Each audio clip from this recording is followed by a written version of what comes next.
नमस्कार, बहुत स्वागत है आपका। मैं हूं आपके साथ सुमित शर्मा। नेशनल हेराल्ड मामले में कांग्रेस की राष्ट्रीय अध्यक्ष सोनिया गांधी से पूछताछ के विरोध में कांग्रेस 21 तारीख को देश भर के ईडी दफ्तरों का घेराव करने जा रही है और इसी कड़ी में रायपुर में प्रदेश कांग्रेस ईडी दफ्तर का घेराव करेगी। प्रदर्शन को लेकर जिला अध्यक्षों की बैठक हुई, जिसमें प्रदेश प्रभारी पीएल पुनिया, सीएम भूपेश बघेल और प्रदेश अध्यक्ष मोहन मरकाम समेत अन्य प्रमुख नेता मौजूद रहे। बैठक में मिशन 2023 पर भी मंथन हुआ।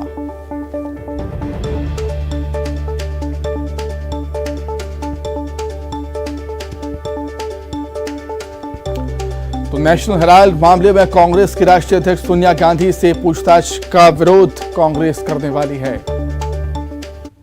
राष्ट्रीय अध्यक्ष श्रीमती सोनिया गांधी जी को 21 तारीख को उन्होंने बुलाया है और इंटेरोगेशन के लिए। वो कितने दिन चलेंगे ये हमें कुछ पता नहीं है, तो उसी के विरोध स्वरूप 21 तारीख को ईडी ऑफिस के सामने धरना होगा और 22 तारीख को हर जिला मुख्यालय पे इस पे धरना दिया जाएगा। केंद्रीय एजेंसियों को इस ढंग से दुरुपयोग कर रही है।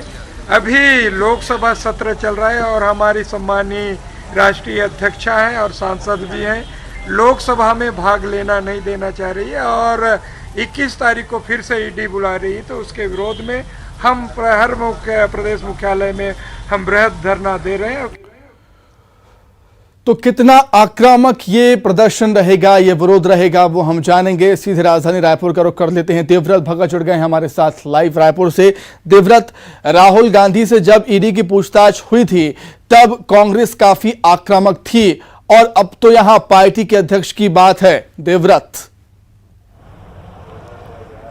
जी बिल्कुल, और क्योंकि इससे पहले भी लगातार कांग्रेस जो है वो मौजूदा केंद्र सरकार पर यह आरोप लगाती रही है कि ईडी का दुरुपयोग जो है वो केंद्र सरकार कर रही है। इससे पहले जब राहुल गांधी को समन भेजा गया था, पूछताछ के लिए बुलाया गया था, तब छत्तीसगढ़ के जो नेता थे, मुख्यमंत्री भूपेश बघेल समेत कई नेताओं ने दिल्ली कूच किया और वहां पर जो प्रदर्शन हुआ उसमें भाग लिया। इसके अलावा दिल्ली से लेकर के छत्तीसगढ़ में भी कई प्रदर्शन हुए और अब क्योंकि सोनिया गांधी को बुलाया गया है और पार्टी की राष्ट्रीय अध्यक्ष हैं, लिहाजा इस बार भी जो है ये फैसला लिया गया है और बैठक में प्रदर्शन की रणनीति तैयार की गई है कि कौन कौन जो नेता हैं वो प्रदर्शन में शामिल होंगे, क्योंकि 21 तारीख को कांग्रेस का देशव्यापी ये पूरा प्रदर्शन होगा, जिसमें देश भर के जो ईडी दफ्तर हैं वहां पर कांग्रेसी पहुंचेंगे और ईडी की कार्रवाई को लेकर के और जो समन जारी किया गया है उसको लेकर के इसके विरोध में ये पूरा प्रदर्शन होने जा रहा है।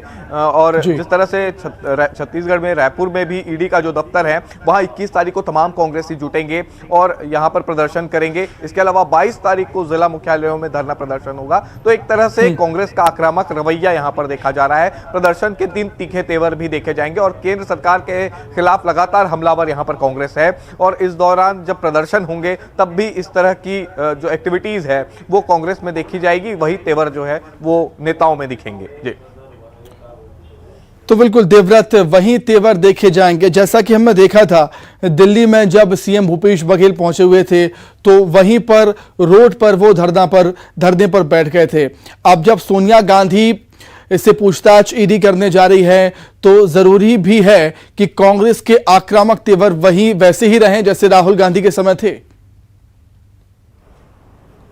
जी, अब बात क्योंकि पार्टी की राष्ट्रीय अध्यक्ष की है और ऐसे में ये लाजमी है कि पार्टी के जो बाकी नेता हैं वो आक्रोशित होंगे ही ईडी अब जब पूछताछ के लिए, और क्योंकि लगातार ये आरोप लग रहे हैं कि केंद्र द्वारा जो एजेंसीज हैं उनका दुरुपयोग किया जा रहा है। और जब नेशनल हेराल्ड का जो मामला है उसको लेकर के कई दफे कांग्रेस के तमाम नेता देश भर में प्रेस कॉन्फ्रेंस कर चुके हैं और अब बारी क्योंकि पार्टी के राष्ट्रीय अध्यक्ष की है, राष्ट्रीय पार्टी की एक तरह से साख यहाँ पर देखी जाती है, तब ऐसी स्थिति में नेताओं का आक्रामक रवैया देखा जा सकता है, तेवर देखे जा सकते हैं। और क्योंकि मुख्यमंत्री भूपेश बघेल भी पूरे प्रदर्शन के दौरान शामिल रहेंगे, जो तमाम मंत्री हैं, पार्टी के पदाधिकारी हैं, वो तमाम लोग जो है ईडी दफ्तर के घेराव करेंगे और दिल्ली कूच भी यहां से कई नेता कर सकते हैं। तो उसकी एक पूरी विस्तृत रणनीति जो है वो आज के बैठक में बनाई गई है। इसके अलावा जो जिला अध्यक्ष हैं, शहर अध्यक्ष हैं, उनकी जिम्मेदारी तय की गई है कि 21 तारीख को उनको किस तरह से प्रदर्शन में भाग लेना है।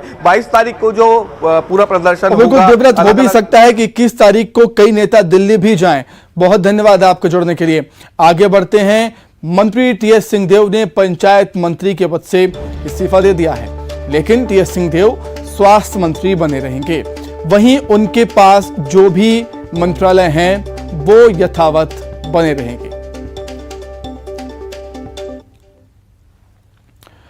आगे बढ़ेंगे। Chess olympiad torch relay Chhattisgarh पहुंची। टॉर्च रिले को लेकर पहुंचे ग्रैंड मास्टर प्रवीण थिप्से का एयरपोर्ट पर भव्य स्वागत किया गया, जिसके बाद शहर में कई जगह वेलकम भी किया गया। फिर टॉर्च रिले पहुंची मुख्य आयोजन स्थल दीनदयाल ऑडिटोरियम, जहां पर सीएम भूपेश बघेल भी कार्यक्रम में मौजूद थे। ग्रैंड मास्टर प्रवीण थिप्से ने सीएम भूपेश बघेल को ओलंपियाड टॉर्च थमाया और इस मौके पर सीएम ने कहा कि 44वें शतरंज ओलंपियाड के मशाल का स्वागत है और इसका आयोजन भारत में होने जा रहा है। पहली बार हमें मेजबानी का अवसर मिला है। ये बौद्धिक खेल है जिसका प्रतिनिधित्व देश के अनेक लोगों ने किया है। तमिलनाडु में मुख्यमंत्री को बधाई। सोचता हूँ कि अगर आज तक अगर कुछ प्रयत्नों में कमी रही तो वो संसाधन की वजह से, पैसे नहीं थे तो बच्चों को ट्रेनिंग नहीं मिल रही थी। आज जब प्रशासन का सपोर्ट है तो इनके तो एफर्ट जो 20 साल से हो रहे हैं वो आज 10 साल में रिजल्ट दिखाएंगे। एफर्ट उनके हो रहे हैं लेकिन पैसे नहीं है तो खिलाड़ी जाके खेल नहीं पा रहा है। उसको हर महीने में हर एक दो टूर्नामेंट करनी है, हर महीने में कोचिंग करना है, इसके लिए फीस कहाँ से आएगी। तो मुझे विश्वास है कि प्रशासन ये पैसा देगी और तब इनकी सक्षमता को जो है एक अपॉर्चुनिटी मिलेगी और 10 साल के अंदर में मुझे लगता है कि छत्तीसगढ़ कोई एक तो नेशनल चैंपियन जरूर छत्तीसगढ़ में होगा। 20 जुलाई से शुरू हो रहे मानसून सत्र के दौरान राजधानी रायपुर में धारा 144 लागू रहेगी। कलेक्टर ने धारा 144 लागू करने का आदेश जारी कर दिया। 20 जुलाई से छत्तीसगढ़ विधानसभा का मानसून सत्र शुरू हो रहा है। मानसून सत्र 27 जुलाई तक चलेगा। विधानसभा परिसर के आसपास के क्षेत्रों में सख्ती रहेगी और इस दौरान सभा समारोह, रैली, प्रदर्शन, जुलूस पर प्रतिबंध रहेगा।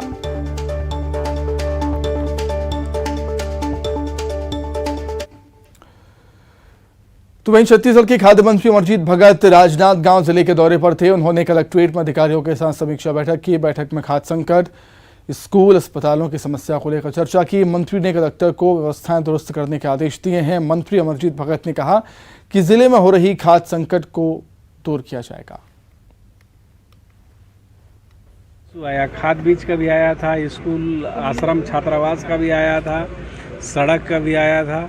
सभी विषयों पर कलेक्टर को निर्देशित कर दिया गया है। उसमें समीक्षा करेंगे और खाद में जो गैप है उसको भी ठीक करेंगे।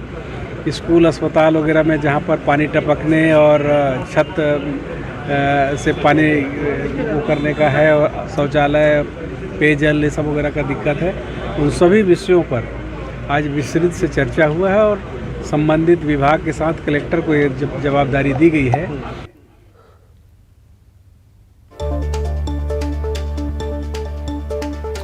तो खाद्य संकट को लेकर यहां पर समीक्षा बैठक की है खाद्य मंत्री अमरजीत भगत ने।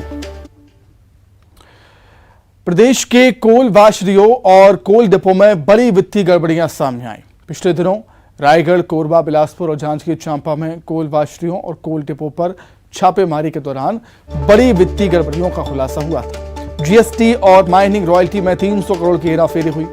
बताया जा रहा है कि कोल वाशरियों और कोल डिपो चलाने वालों के पर्यावरण के नियमों का भी उल्लंघन इन लोगों ने किया था और कुछ कोल वाशरियों में नहर के रास्ते का भी उपयोग हुआ है। कुछ मामलों में शासकीय भूमि, नॉन डाइवर्टेड जमीन और आदिवासियों की जमीन का भी उपयोग किया गया। जशपुर के लोदाम मैट्रिक छात्रावास में 3 छात्राएं कोरोना पॉजिटिव पाई गई हैं और छात्राओं के कोरोना पॉजिटिव मिलने से हड़कंप मच गया। एक छात्रा की तबीयत खराब होने के बाद हॉस्टल की सभी छात्राओं की जांच करवाई गई, जिनमें से 3 छात्राएं कोरोना पॉजिटिव मिली। पॉजिटिव पाई गई छात्राओं को होम आइसोलेट कर दिया गया है।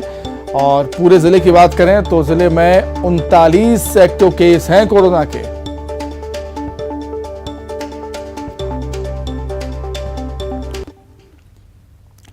सुकमा में बाढ़ पीड़ित प्रसूता के लिए स्वास्थ्यकर्मी देवदूत बनकर पहुंचे। दुलेड़ की संगीता यादव को प्रसव पीड़ा होने पर मिनपा तक एम्बुलेंस भेजने के लिए चिंतागुफा स्वास्थ्य केंद्र प्रभारी ने एम्बुलेंस निकाली, लेकिन रास्ते में बुरकापाल के पास नाली की धार ने एम्बुलेंस का रास्ता रोक दिया। उसके बाद स्वास्थ्य कर्मियों ने एम्बुलेंस के लिए खुद रास्ता बनाया और प्रसूता को सकुशल अस्पताल पहुंचाया। प्रसव के बाद जच्चा बच्चा दोनों ठीक हैं। आपको टीवी स्क्रीन पर 3 तस्वीरें नजर आ रही होंगी, जिसमें आप देख सकते हैं कैसे स्वास्थ्य कर्मी बुरकापाल नाले पर एम्बुलेंस के लिए रास्ता बना रहे हैं। दूसरी तस्वीरों में एम्बुलेंस के ड्राइवर ने बहादुरी के साथ एम्बुलेंस को नाले से पार कराया और प्रसूता को सकुशल अस्पताल पहुंचाया।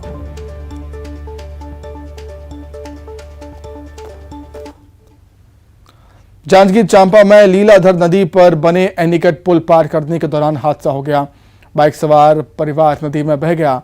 पति और पत्नी को सुरक्षित निकाल लिया गया है, लेकिन 4 साल का मासूम पानी के तेज बहाव में बह गया। घटना की जानकारी मिलते ही बड़ी संख्या में लोग और पुलिस वहां पर पहुंचे। लापता मासूम की तलाश जारी है।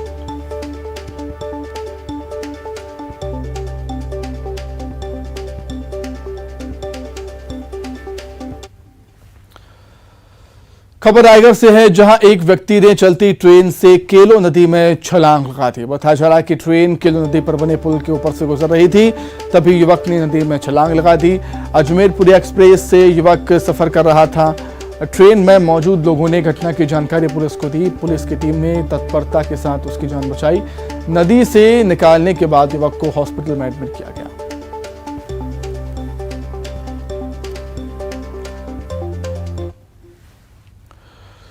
छत्तीसगढ़ में मानसून की दोहरी मार पड़ रही है।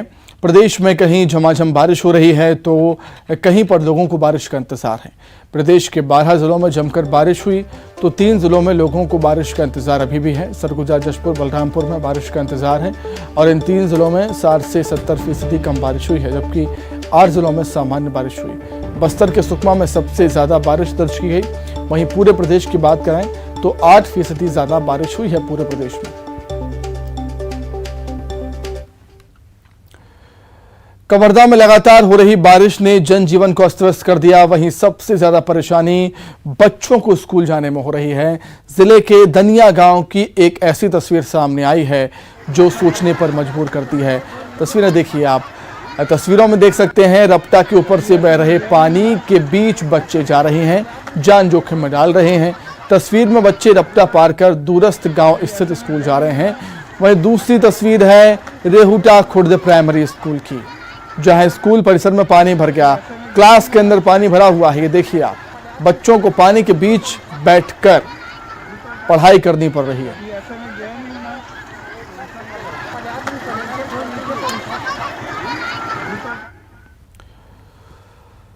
तो वहीं सुकमा में बने बाढ़ के हालात के बीच एक राहत भरी खबर भी है। गोदावरी नदी का जलस्तर अब धीरे धीरे घटने लगा है। ऐसा ही लगातार होता रहा तो शबरी नदी का भी पानी बहुत जल्द घटने लगेगा और जो हालात बने हुए हैं वो थोड़े से सामान्य हो पाएंगे। शबरी नदी का पानी घुसने से कोटा शहर पूरी तरह से जलमग्न हो गया है। बिजली घर में पानी घुसने से बिजली की सप्लाई भी बाधित है। पिछले 5 दिनों से सुकमा का संपर्क 2 पड़ोसी राज्यों से टूट चुका है, कट चुका है, जिसके चलते सैकड़ों की संख्या में गाड़ी फंसी हुई है।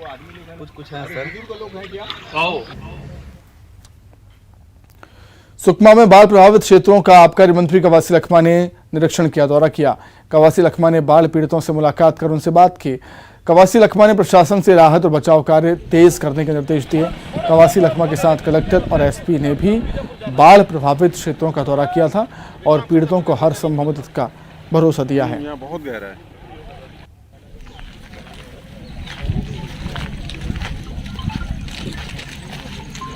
कोई पार हुआ जी। कोंडागांव में बारिश के बाद अंचल के जलप्रपात में रौनक छा गई है। जी हां, भारी बारिश से कुएमारी जलप्रपात अपने पूरे शबाब पर। कुएमारी जलप्रपात को देखने के लिए लोग दूर दूर से आ रहे हैं। प्रकृति के अद्भुत नज़ारों को देखने सैलानी कुएमारी जलप्रपात पहुंच रहे हैं। बारिश के 4 महीने तक ये जलप्रपात ऐसी ही खूबसूरती लिए बना रहता है।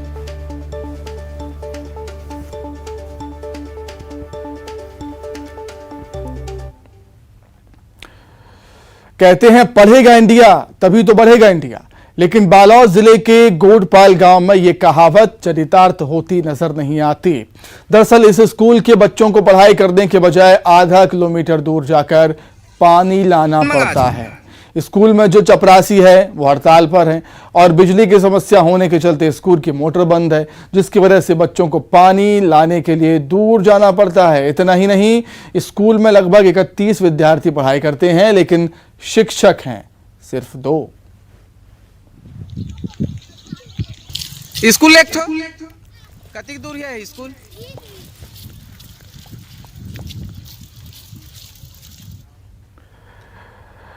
कोरबा के बाकी मोगरा इलाके के वार्ड नंबर 64 के वासियों के बीच सड़क पर बैठकर चक्का जाम कर दिया। लोगों में नो एंट्री जोन में भारी वाहनों के प्रवेश को लेकर गुस्सा है। दरअसल लोगों ने जिस सड़क पर चक्का जाम किया है वो पहले से ही टूटी फूटी है और नो एंट्री सड़क है। बावजूद इससे होकर भारी वाहन गुजर रहे हैं। लोग चाहते हैं कि SCCL इस सड़क को जल्दी बनवाए, इसकी मरम्मत कराए।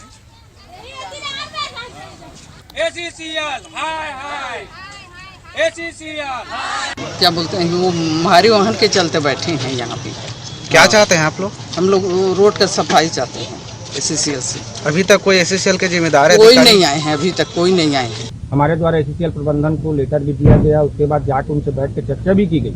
पहले उनके द्वारा आश्वासन दिया गया था कि हम इस आपकी रोड पर रिपेयरिंग करवा देंगे अभी करके। तो तत्काल में कल जाके फिर हम बात किए हैं यहाँ सबरिया साहब से पूरा कछाड़ में। उनके द्वारा कहा गया कि हमारे पास अभी फंड अवेलेबल नहीं है, रोड को आप बंद कर दो।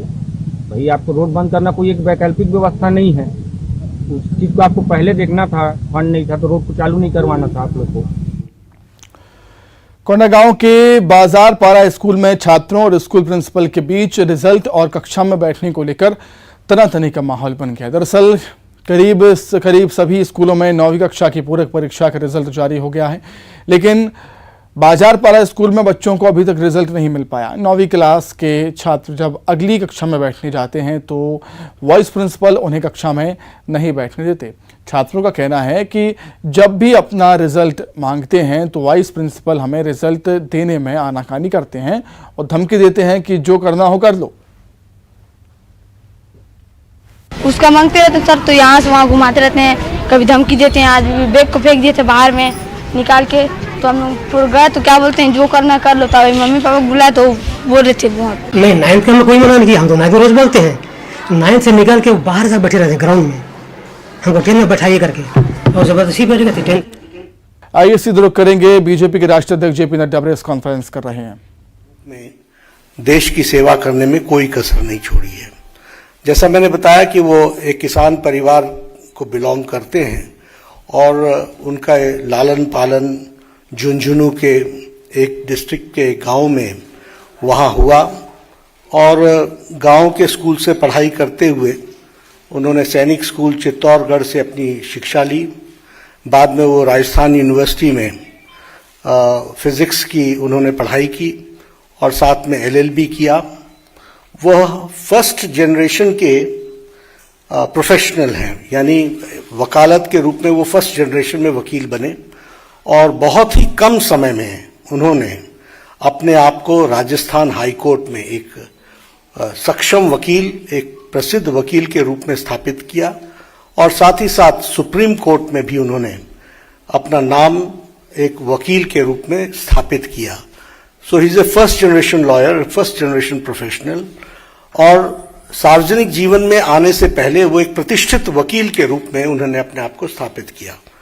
वो सुप्रीम कोर्ट में वकील थे जब उन्होंने पहली बार लोकसभा 1989 में झुंझुनू से चुनाव लड़ा और वहां से वो विजय हासिल की और बाद में वो 1990 से लेकर के 1993 तक वह parliamentary affairs, minister of state for parliamentary affairs के मंत्री रहे और बाद में वो राजस्थान के किशनगढ़ कंस्टिट्यूएंसी अजमेर डिस्ट्रिक्ट से विधानसभा के भी सदस्य रहे और उनका एक लंबा एडमिनिस्ट्रेटिव एक्सपीरियंस रहा है।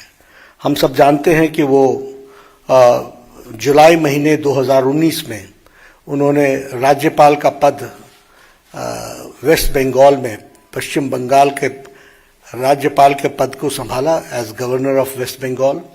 और हम जानते हैं कि उनकी छवि पीपल्स गवर्नर, लोगों के गवर्नर, लोगों के दिल पर राज करने वाले ऐसे शख्सियत के रूप में वो राज्यपाल के रूप में स्थापित हुए हैं। और उन्होंने जिस तरीके से सार्वजनिक जीवन में सेवा की है और लंबे समय तक सेवा की है, इन सारी बातों को ध्यान में रखते हुए भारतीय जनता पार्टी और एनडीए ने ये तय किया कि किसान पुत्र, साधारण परिवार से बढ़ते हुए फर्स्ट जनरेशन के professional, fully equipped as an administrative capacity और जिनका सार्वजनिक जीवन में एक बहुत ही अच्छा योगदान रहा है, ऐसे प्रत्याशी को भारतीय जनता पार्टी और एनडीए अपना उपराष्ट्रपति, वाइस प्रेसिडेंट का प्रत्याशी घोषित करती है।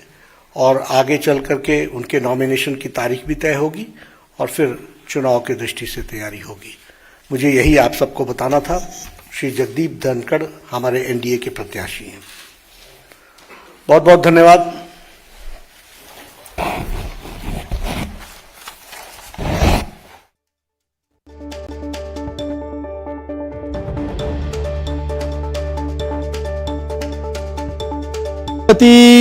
उम्मीदवार का ऐलान कर दिया है एनडीए ने।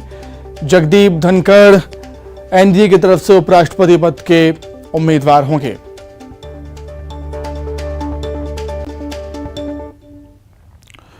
तो इसी के साथ ही फिलहाल खबर लगातार जारी है। नमस्कार।